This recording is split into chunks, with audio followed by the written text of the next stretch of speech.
নমস্কার বন্ধুরা, bank Nifty অ্যানালিসিসে আপনাকে স্বাগত জানাই।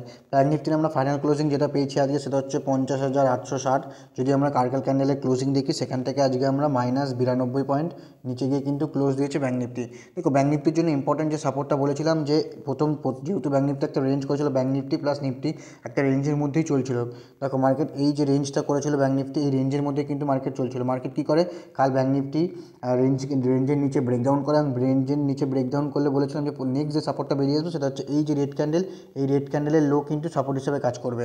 মার্কেট কী করে, আজকে রেড ক্যান্ডেলের লো কিন্তু সাপোর্ট নেয়, এবং সাপোর্ট নেওয়ার পর মার্কেট কী করে, আবার কিন্তু উপরে গিয়েই ক্লোজ দেয়। ঠিক আছে, মার্কেট রেড ক্যান্ডেলের কাছে আসে এবং এখানে সাপোর্ট নেই মার্কেট কী করে, কালকের যে ক্লোজিং সেই ক্লোজিংয়ের কাছে গিয়ে কিন্তু মার্কেট ক্লোজ দেয়। দেখো, ব্যাঙ্ক নিফটির জন্য ইম্পর্টেন্ট এখন যে সাপোর্টটা বেরিয়ে আসে, প্রথম যে সাপোর্টটা বেরিয়ে আসবে, যদি মার্কেট কী করে, এই যে রেড ক্যান্ডেলের লোজ মানে যেটা হচ্ছে 50,555, যদি মার্কেট কী করে এই যে সাপোর্টটা রয়েছে স্ট্রং সাপোর্ট, এটাকে যদি মার্কেট ব্রেকডাউন করে তো নেক্সট যে সাপোর্টটা বেরিয়ে আসবে ডে চার্টে, এই যে জোনটা, ঠিক আছে, যেটা হচ্ছে নেক্সট যে সাপোর্ট, যেটা হচ্ছে 50,055। ঠিক আছে, এটা একটা স্ট্রং সাপোর্ট এবং সাইকোলজিক্যাল সাপোর্ট। মার্কেট এটাকে সাপোর্ট হিসেবে কাজ করতে পারে। দেখা গেলো মার্কেট কী করলো, এই যে লেভেলটা রয়েছে 50,055, যদি এটাকে ব্রেকডাউন করে তো নেক্সট যে সাপোর্টটা বেরিয়ে আসবে, ঠিক আছে, সেটা যদি দেখি আমরা ডে চার্টে, সেটা হচ্ছে এই যে রেড ক্যান্ডেলের লো। ঠিক আছে, এই লো কিন্তু সাপোর্ট হিসেবে কাজ করবে ব্যাঙ্ক নিফটিতে, যেটা হচ্ছে ইম্পর্টেন্ট সাপোর্ট। যদি দেখি মার্কেট এই যে লাস্ট লো লাগিয়েছিল, এই লোটাই কিন্তু মার্কেট রেসপেক্ট করে মার্কেট কিন্তু অল টাইম হাই লাগিয়েছিল। তো নেক্সট যে সাপোর্টটা বেরিয়ে আসবে, যদি দেখা গেল কি এই রেড ক্যান্ডেলের নিচে যদি ক্লোজ করার পর যদি মার্কেট ট্রেড করতে থাকে, তো দেন নেক্সট একটা সাপোর্ট মার্কেটের মুভমেন্ট দেখা যেতে পারে, যেটা হচ্ছে নেক্সট একদম যে সাপোর্টটা লাগিয়েছিল সেটা হচ্ছে 49,666 স্ট্রং সাপোর্ট ব্যাঙ্ক নিফটিতে কাজ করবে। ব্যাঙ্ক নিফটির জন্য ইম্পর্টেন্ট রেজিস্ট্যান্স কী বলেছি, ব্যাঙ্ক নিফটির জন্য ইম্পর্টেন্ট রেজিস্ট্যান্স হচ্ছে যতক্ষণ না মার্কেট এই যে রেঞ্জটা রয়েছে, এই রেঞ্জের উপরে যতক্ষণ না মার্কেট ক্লোজ করবে, ক্লোজিং করার পর মার্কেট পরের দিন যদি ট্রেড করে দেন এখান থেকে একটা আপসাইড মুভ পসিবল হতে পারে। দেখা যেতে পারে যে এই মুভটা হচ্ছে এই যে রেড ক্যান্ডেল, এই রেড ক্যান্ডেলের হাই অবধি কিন্তু মার্কেট যেতে পারে।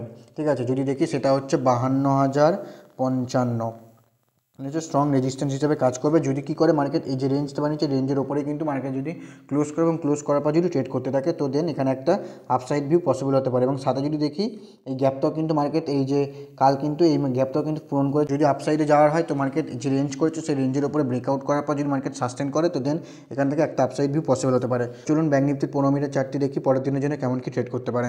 এবং ব্যাঙ্ক নিফটির জন্য যে সাপোর্টটা ছিল সেটা হচ্ছে এই যে জোনটা। ঠিক আছে, ব্যাঙ্ক নিফটির জন্য সাপোর্ট জোন হিসেবে ছিল। ঠিক আছে, মার্কেট কী করে, মার্কেট সাপোর্টের নিচে, কাল বলেছিলাম কালকে যেহেতু মার্কেট সাপোর্টের নিচে ক্লোজিং দেওয়ার পর মার্কেট কী করে, আজকে গ্যাপ ডাউন ওপেন হয়। গ্যাপ ডাউন ওপেন হওয়ার পর মার্কেট কোথায় সাপোর্ট নেয়, 50,055 কাছে মার্কেট সাপোর্ট নেয়, এবং সাপোর্ট নেওয়ার পর কী করে মার্কেট এই যে সাপোর্টটা লাগায়, এবং এই সাপোর্টের নিচে নেওয়ার পর কিন্তু মার্কেট আর কিন্তু নিচের দিকে যায় না। মার্কেট কী করে, যদি কি সারাদিন কিন্তু একটা রেঞ্জের মধ্যে এখানে কিন্তু মার্কেট কন্টিনিউয়াসলি ট্রেড করে গেছে, মানে বলতে পারো সারাদিন মার্কেট কিন্তু হচ্ছে সাইডওয়েজ হয়ে গেছে। ঠিক আছে, তো ব্যাঙ্ক নিফটির জন্য ইম্পর্টেন্ট যে এখন সাপোর্টটা বেরিয়ে আসে সেটা হচ্ছে এই যে জোনটা। ঠিক আছে, ব্যাঙ্ক নিফটির জন্য এই যে জোনটা, ঠিক আছে, ব্যাঙ্ক নিফটির জন্য ইম্পর্টেন্ট সাপোর্ট হিসেবে কাজ করবে এই জোনটা। আর হচ্ছে এই জোনটা যদি দেখি, এই জোনটা কিন্তু ব্যাঙ্ক নিফটির জন্য ইম্পর্টেন্ট সাপোর্ট হিসেবে কাজ করবে। ঠিক আছে, যদি মার্কেট কী করে এর কন্টিনিউয়াস এর মধ্যে যদি ট্রেড করতে থাকে, তো স্বাভাবিক যদি দেখি আমরা এখানে একটা রেঞ্জ বানিয়েছে ছোট্ট।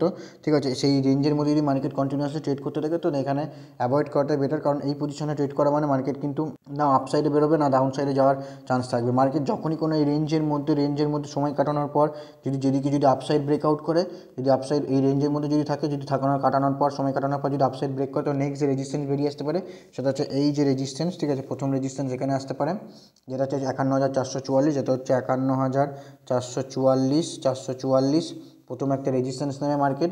যদি এটাকে ব্রেকআউট করে, তো নেক্সট যে রেজিস্ট্যান্স সেটা হচ্ছে এই যে হাই, সেই হাই কিন্তু মার্কেট একবার রেজিস্ট্যান্স নিতে পারে 51,888। ঠিক আছে, এই রেজিস্ট্যান্স নিতে পারে যদি মার্কেট কী করে, যদি আপসাইডে যাওয়ার হয়, দেন এই যে রেজিস্ট্যান্সগুলো এটাকে যদি ব্রেকআউট করে, তো দেন এই মুভগুলো দেখা যেতে পারে। দেখা গেলো কী করলে মার্কেট পাশাপাশি ওপেন, মানে মার্কেট এখানেই ওপেন হওয়ার পর যদি নিচের সাইডে ব্রেকডাউন করে, তো নিচের সাইডে যদি ব্রেকডাউন করে প্রথম যে সাপোর্টটা বেরিয়ে আসবে, সেই সাপোর্টটা হচ্ছে এখানে। ঠিক আছে, 50,444 15 মিনিটের চার্ট একটা প্রথম সাপোর্ট বেরিয়ে আসবে। যদি এটাকে ব্রেকডাউন করে, তো নেক্সট যে সাপোর্টটা বেরিয়ে আসবে সেটা হচ্ছে 50,222, একটা রেজিস্ট্যান্স হিসেবে সাপোর্ট হিসেবে কাজ করবে। যদি এটাকে ব্রেকডাউন করে, তো নেক্সট যে সাপোর্টটা বেরিয়ে আসবে সেটা হচ্ছে 50,055, একটা স্ট্রং সাপোর্ট হিসেবে কাজ করবে ব্যাঙ্ক নিফটিতে। ঠিক আছে, দেখা গেলো কী করলো মার্কেট এই যে রেঞ্জটা রয়েছে, ঠিক আছে, এই যে রেঞ্জটা রয়েছে এই রেঞ্জের উপরে মার্কেট গ্যাপ আপ ওপেন হলো, মানে দেখা গেলো যে এই যে সাপোর্টটা, ঠিক আছে, এই সাপোর্টের ওপরেই কিন্তু মার্কেট গ্যাপ আপ ওপেন হলো।